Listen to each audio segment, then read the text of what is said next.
नमस्कार दोस्तों। आज का जो लेक्चर है उसमें हम स्टार्ट करने जा रहे हैं theory of equation. Theory of equation का मतलब है कि समीकरण सिद्धांत। समीकरण सिद्धांत इसका मतलब है समीकरण में जो सिद्धांत लगते हैं उन सब के बारे में पढ़ना होगा। तो जैसे समीकरण शब्द आता है तो एक चीज याद आती है, द्विघात समीकरण, है ना। द्विघात समीकरण बहुत पुरानी समीकरण है और पता नहीं हमने इसे कितने सालों से कंटिन्यू इसको पढ़ रहे हैं। शायद 5th या 6th में होते हैं जब पहली बार द्विघात समीकरण आती है। और फिर तब हमें एक नाम बताया जाता है श्रीधराचार्य, कि इसको आप गुणनखंड करके सॉल्व कर सकते हैं, इसको आप श्रीधराचार्य लगा के सॉल्व कर सकते हैं। इसके दो मूल होते हैं, फिर उन्हीं दो मूलों में से हमें बताया जाता है कि वास्तविक भी हो सकते हैं, कभी कभी ये काल्पनिक भी हो सकते हैं। तब जाके हमें समीकरण के बारे में, यानी समीकरण का जो पहला अनुभव है वो हमारा है द्विघात समीकरण के साथ, है ना। पहला जो अनुभव है वो है क्वाड्रेटिक इक्वेशन या द्विघात समीकरण।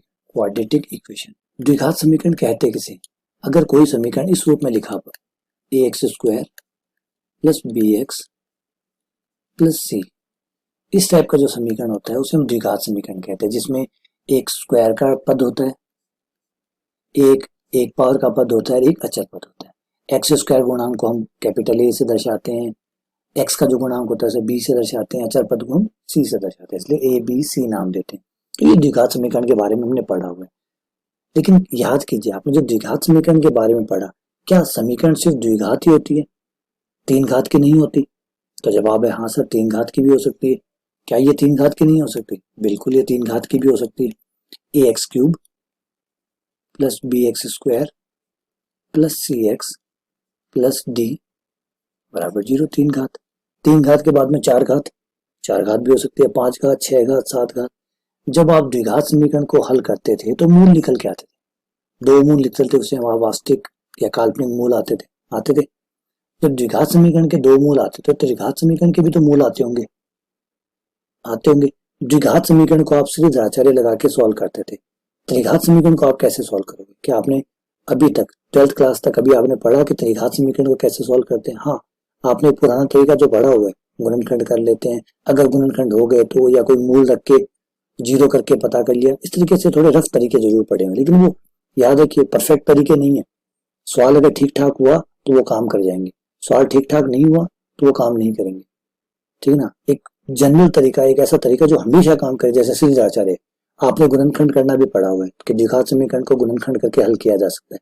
लेकिन क्या हर द्विघात समीकरण गुणनखंड करके हो जाएगी?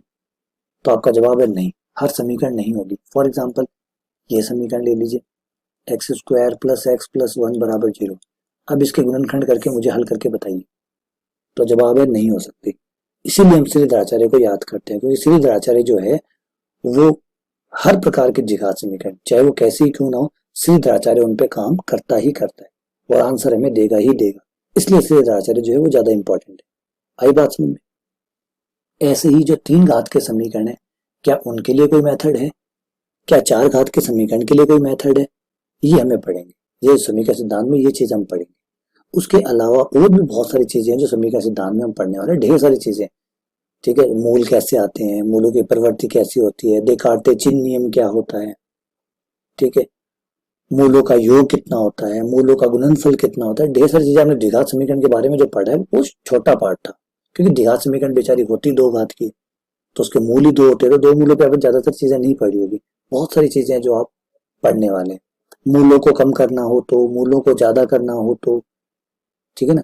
ऐसी ढेर सारी चीजें, अगर आप कोई बहुपद है उसके गुणनखंड क्या होते हैं, एक समीकरण मान लीजिए, उस समीकरण के गुणनखंड क्या होते हैं, जो वर्ड है आपने सुना हुआ है गुणनखंड, वो क्या होता है, क्या खासियत होती है गुणनखंड में, समीकरण सिद्धांत की मूल प्रमेय क्या है, कौन सी ऐसी प्रमेय जो मेनता इन पे काम करती है, जिसके ऊपर ही सारी की सारी समीकरण सिद्धांत स्टैब्लिश की गई है, बनाई गई है, वो मूल प्रमेय कौन है, जिसे फंडामेंटल थ्योरम कहते हैं या हिंदी में मूलभूत प्रमेय कहते हैं। आपने पढ़ा होगा अंक गणित की मूलभूत प्रमेय, है ना। तो ये जो मूलभूत प्रमेय होते हैं, मूलभूत प्रमेय मतलब जो बेसिक प्रमेय, इंपॉर्टेंट प्रमेय, या जिसके ऊपर, जैसे नींव होती है, घर की नींव होती है, नींव के ऊपर सब कुछ खड़ा होता है, तो वो बेसिक थ्योरम कौन सी है जिसके ऊपर ये सब कुछ खड़ा हुआ है, इसे मूलभूत प्रमेय कहते हैं, फंडामेंटल थ्योरम कहते हैं।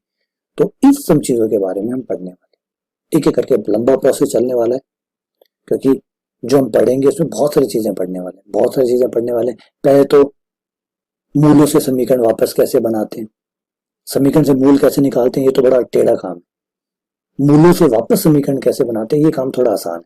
तो पहले ये आसान से शुरू करेंगे कि मूलों से समीकरण कैसे बनती है, या 4 मूलों में से 2 मूल दिए गए हो तो बचे 2 निकालने हो तो कैसे निकालते हैं, यानी कि 2 मूल निकालने हो तो कैसे निकालते हैं। इस टाइप के छोटे प्रॉब्लम सॉल्व करेंगे।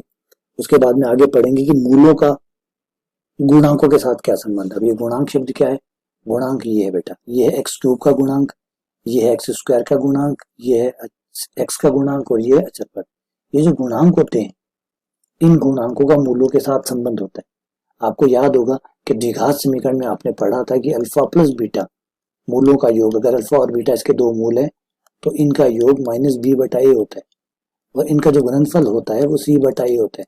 तो आप एक तरफ देखिए, एक तरफ अल्फा बीटा है मतलब मूल है, दूसरी तरफ ए बी सी है, ए बी सी गुणांक है, इसका मतलब मूलों का गुणांकों के साथ जरूर संबंध होता है।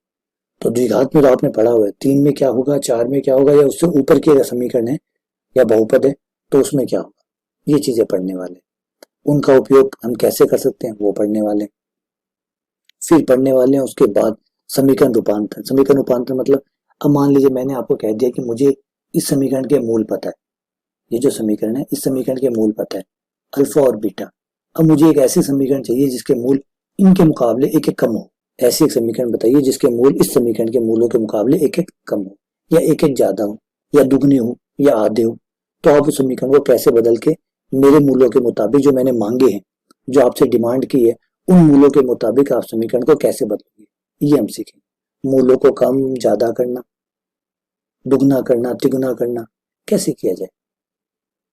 उसके बाद में हम देकार्ते चिन्ह नियम पढ़ेंगे। देकार्ते कौन है, देकार्ते एक मैथमेटिशियन थे जिनके नाम पे बहुत सारी डिस्कवरीज मैथमेटिक्स की बहुत सारी चीजें हैं जो इनके नाम पर है। जब हम देकार्ते का चिन्ह नियम पढ़ेंगे तब मैं उनके बारे में आपको थोड़ा सा जरूर बताऊंगा, क्योंकि हमारे मैथमेटिशियन के बारे में जानने का अधिकार है, आपको जानना चाहिए, क्योंकि जब आप मैथ्स पढ़ रहे हैं तो आपको पता होना चाहिए कि हमारे फील्ड में किस किस ने क्या क्या योगदान दिया है ना, कॉन्ट्रीब्यूशन है।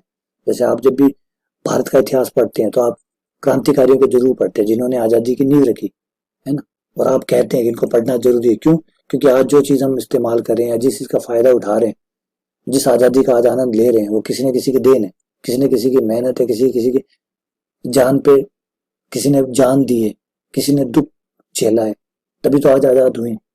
तो वैसे ही ये जो मैथमेटिक्स आज जो बनी है ये किसी न किसी की देन है, किसी न किसी ने अपना योगदान इसके अंदर दिया है, तो उस योगदान को समझना भी होगा। उसके बाद में हम पढ़ेंगे त्रिघात समीकरण को कैसे हल किया जाता है। जैसे श्री द्राचार्य है ना, हुक्म का इक्का, तो हर द्विघात समीकरण के लिए हुक्म का इक्का है श्री द्राचार्य, लगाइए सॉल्व कर लीजिए। वैसे ही 3 घात और 4 घात के लिए भी हमारे पास हुक्म के इक्के हैं।